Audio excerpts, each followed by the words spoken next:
अस्सलाम वालेकुम। Last time जो हम लोगों ने टॉपिक पढ़ा था वो हम लोगों ने पढ़ा था इलेक्ट्रोपॉजिटिविटी और इलेक्ट्रोपॉजिटिविटी का पीरियोडिक टेबल में ट्रेंड क्या था, इलेक्ट्रोपॉजिटिविटी एंड आयनाइजेशन एनर्जी का। फिर हम लोगों ने रिलेशन भी थोड़ा सा डिस्कस किया था कि आयनाइजेशन एनर्जी एंड इलेक्ट्रोपॉजिटिविटी का रिलेशन क्या था। बेसिकली हमारा चैप्टर चल रहा है चैप्टर नंबर 8, लास्ट हमारा ये चैप्टर है। और उसके बाद जो हमारा नेक्स्ट टॉपिक हमारे पास आता है वो आता है inertness of noble metals. Metals की अगर हम बात करें, थोड़ा सा हम लोगों ने इंट्रोडक्शन में पढ़ा था कि मेटल्स हमारे पास ऐसे एलिमेंट्स होते हैं जो हमेशा अपने इलेक्ट्रॉन्स लूज़ करते हैं। और आम तौर पे मेटल्स जो होती हैं ये रिएक्टिव होती हैं। और हम लोगों ने पहले लेक्चर में मेटल की टाइप्स भी पढ़ी थी कि मेटल्स की 3 टाइप्स हमारे पास थी। कि एक हमारे पास थी एक्टिव मेटल्स यानी वेरी रिएक्टिव मेटल्स, एक थी मॉडरेट, और थर्ड टाइप हमारे पास थी नॉन रिएक्टिव मेटल्स जो वेरी लीस्ट रिएक्टिव मेटल्स जो जल्दी रिएक्शन नहीं करती हैं। तो inertness of noble metals, basically inertness, हम लोगों ने अभी तक नाम सुना हुआ है नोबल गैसेस का। पीरियोडिक टेबल में जो हमारा ग्रुप नंबर 18 है, लास्ट ग्रुप जो है, उसको हम लोग नोबल गैसेस कहते हैं। और उनको हम नोबल गैसेस इसलिए कहते हैं क्योंकि वो गैसेस, वो एलिमेंट्स किसी से रिएक्शन नहीं करते हैं। तो कुछ मेटल्स भी ऐसी हैं जो जल्दी रिएक्शन नहीं करती आम सिचुएशंस में, तो उन मेटल्स को हम लोग नोबल मेटल्स कहते हैं। तो inertness of noble metals mean कि कुछ मेटल्स होती हैं जो जल्दी रिएक्शन नहीं करती हैं। ठीक है, metal which do not react easily, वो हमारे पास होती हैं नोबल मेटल्स। और ये मेनली हमारे पास 4 होती हैं: copper metal, silver, gold and platinum. ये 4 मेटल्स हमारे पास होती हैं जो नोबल मेटल्स आती हैं। इनर्टनेस जिनकी होती है, इनर्टनेस मीन जल्दी रिएक्शन ना करना। और अगर हम बात करें चैप्टर नंबर 3 में हम लोगों ने पढ़ा था कि हमारा जो पीरियोडिक टेबल है उसके 4 ब्लॉक्स होते हैं: S block, P block, D block and F block. तो डी ब्लॉक के बारे में हम लोगों ने पढ़ा था कि जो डी ब्लॉक है ना, ग्रुप नंबर 3 से लेके तो ग्रुप नंबर 12 तक पीरियोडिक टेबल में जो ब्लॉक हमारे पास होता है, डी ब्लॉक एलिमेंट्स उनको हम कहते हैं। And they are also known as transition elements और ट्रांजिशन मेटल्स। और इनको हम लोग ट्रांजिशन मेटल्स इसलिए कहते हैं क्योंकि ट्रांजिशन मेटल्स यानी कि वो सारी मेटल्स जो ग्रुप नंबर 3 से लेके ग्रुप नंबर 12 तक होती हैं, उनके वैलेंस इलेक्ट्रॉन डी ऑर्बिटल में होते हैं। और उनका डी ऑर्बिटल जो होता है ना, उनमें इलेक्ट्रॉन्स मूव करते रहते हैं। ठीक है, तो इसीलिए हम इनको ट्रांजिशन मेटल्स कहते हैं। और अगर हम बात करें copper, silver, gold and platinum, जो हम नोबल मेटल्स के बारे में डिस्कस कर रहे थे, वो ये कि अगर हम ट्रांजिशन मेटल्स हमारे पास ग्रुप नंबर 3 से लेकर 12 तक होती हैं। और पीरियड वाइज अगर हम इनको देखें तो पीरियड नंबर 4, 5 एंड 6, ये 3 सीरीज़ हमारे पास होती हैं ट्रांजिशन मेटल्स की। तो ग्रुप नंबर 3 से लेके तो 12 तक ये हमारी ट्रांजिशनल मेटल्स होती हैं। और 3 से 12 तक जो 12 से प्रीवियस हमारा ग्रुप होता है, ग्रुप नंबर 11, उसमें हमारे पास कॉपर होता है, सिल्वर होता है और गोल्ड होता है। Top to bottom copper, silver and gold.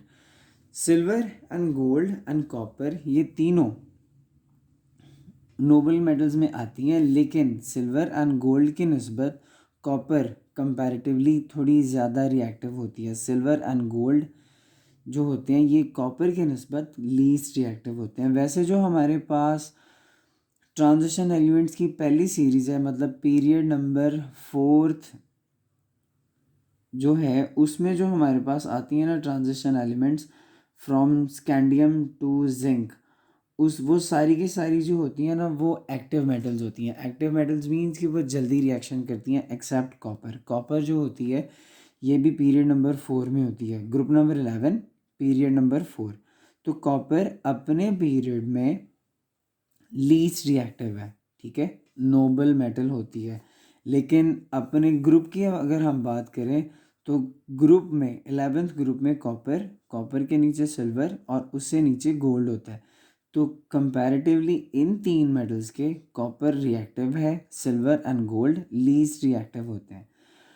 इसके अलावा कॉपर, सिल्वर एंड गोल्ड के बारे में हम लोगों ने डिस्कस किया। प्लैटिनियम जो होती है इसका भी अभी हमने किया था कि ये भी नोबल मेटल्स में आती है। प्लैटिनियम ग्रुप नंबर 10 में होती है, लास्ट पे गोल्ड से जस्ट पहले।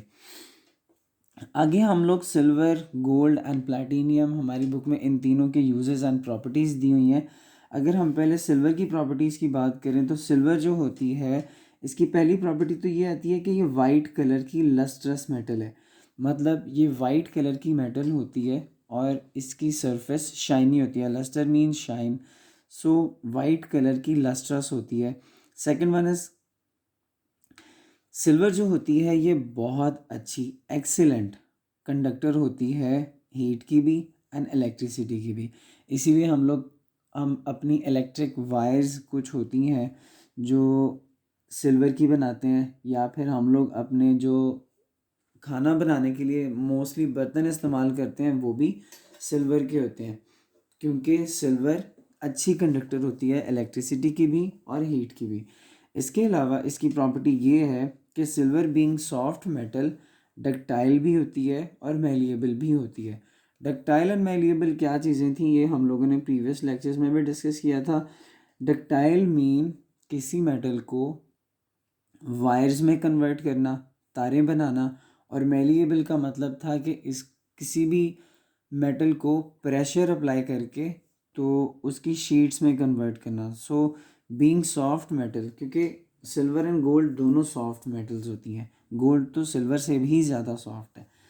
तो silver being soft metal easily wires में कन्वर्टेबल भी है और शीट्स में भी कन्वर्टेबल है। सो इस वजह से डक्टाइल भी होती है और मेलिएबल भी होती है। इसके अलावा नेक्स्ट इसकी जो प्रॉपर्टी है सिल्वर की वो है रिफ्लेक्टर ऑफ लाइट, कि ये लाइट की बड़ी अच्छी रिफ्लेक्टर होती है। मतलब जब इसकी सरफेस पे लाइट पड़ती है ना तो ये लाइट को रिफ्लेक्ट करती है, इसी वजह से ये लस्ट्रस होती है, मतलब शाइनी लगती है। और इसके अलावा ये कि अभी मैंने आपको बताया कि सिल्वर जो होती है ये एक सॉफ्ट मेटल है। तो सॉफ्ट मेटल होने की वजह से सिल्वर को इसकी प्योर फॉर्म में बहुत कम यूज़ किया जाता है।